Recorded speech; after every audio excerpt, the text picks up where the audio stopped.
अस्सलाम वालेकुम हक मौजूद GSN जी लतीफ़ियात पारां हफ़्तेवार सिलसिलो लोचीन से लहन साण करे तव्हांजो पंहिंजो लतीफ़ी साथी महराब लतीफ़ी हाज़िर आहे।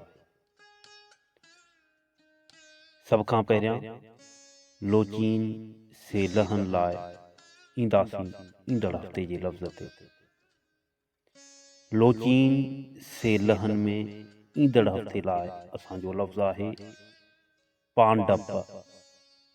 पे अलफ नून पां दाल ज़बर ड पे ज़बर प पांडप। दोस्तों, हिन पांडप लफ़्ज़ जो जवाब ॾियण लाइ तव्हां हिन लफ़्ज़ सां मंसूब शाह जे रिसाले मां को बि बैत या वाई खणी उन सां गॾु हिन लफ़्ज़ जी माना लिखणु लाज़मी आहे। वधीक तव्हां उन बैत या वाई जी सिटवार सम्झाणी या मुकमिल तशरीह बि लिखी सघो था। जवाब ॾियण जो तरीक़ो कुझु हिन तरह आहे त तव्हां पंहिंजा जवाब टेक्स्ट मैसेजिस जे ज़रिए, मैसेंजर मैसेजिस जे ज़रिए, व्हाट्सएप मैसेजिस जे ज़रिए, कमेंट्स जे ज़रिए, व्हाट्सएप वॉइस मैसेजिस जे ज़रिए या तव्हां पंहिंजा जवाब कॉल ज़रिए बि ॾेई सघो था। असां तव्हांजा जवाब गॾु करे ईंदड़ हफ़्ते लोचीन से लहन जे पोस्ट में तव्हांजा जवाब शेयर कंदासीं। लोचीन से लहन में हाणे ईंदासीं गुज़िरियल हफ़्ते जे लफ़्ज़ ते। गुज़िरियल हफ़्ते असांजो लफ़्ज़ हो पारचो।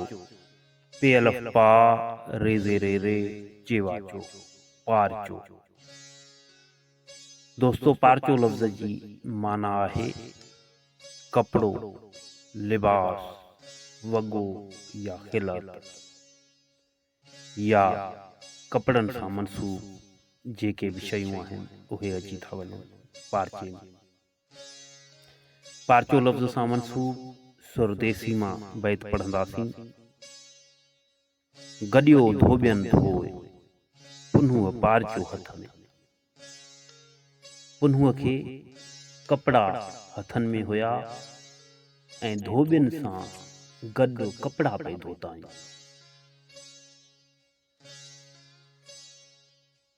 उते आर्य जाम जो कासिद आयसि कोय। उते आर्य जाम जो आरी जाम पुन्हूअ जो वाल साहब।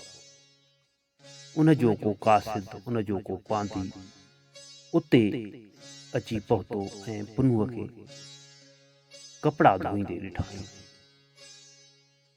त उते वरी पुन्हूअ खे उन कासिद छा चयो? आख़िरी सिट में छा साईं फरमाए थो त इहो कामिल कम न संदो जीअं पहस पछाड़ीअ पोतीअ।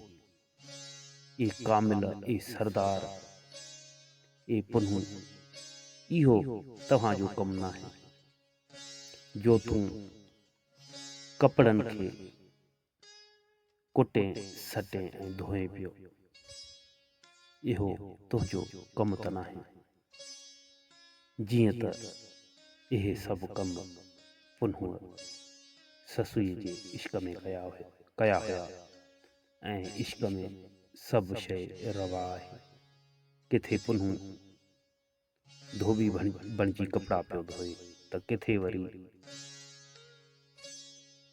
ॼाम समो नूरी जे करे मच्छियूं पियो मारे। इहे सभु हज़रत इश्क जा कम आहिनि ऐं इन इश्क खे ई असांखे सम्झणो आहे। सिर्फ़ु मजाज़ी इश्क न आहे, हक़ीक़ी इश्क बि आहे, वतन सां इश्क बि आहे, इंसान सां इश्क बि आहे। अचो त शाह साईं जे इश्क वारे सबक़ खे सम्झंदे पंहिंजे वतन सां इश्क करियूं, वतन वासियुनि सां इश्क करियूं ऐं इंसाननि सां प्यार करियूं। अगरि असां शाह साईं जे इन पैगाम खे सम्झी सघंदासीं त हिन समाज मां कई बुरायूं कई अणबराबरियूं पंहिंजो पाण ख़तमु थी वेंदियूं। जीअ सिंध, जीअ लतीफ़, जीअ लतीफ़ जी ॿोली।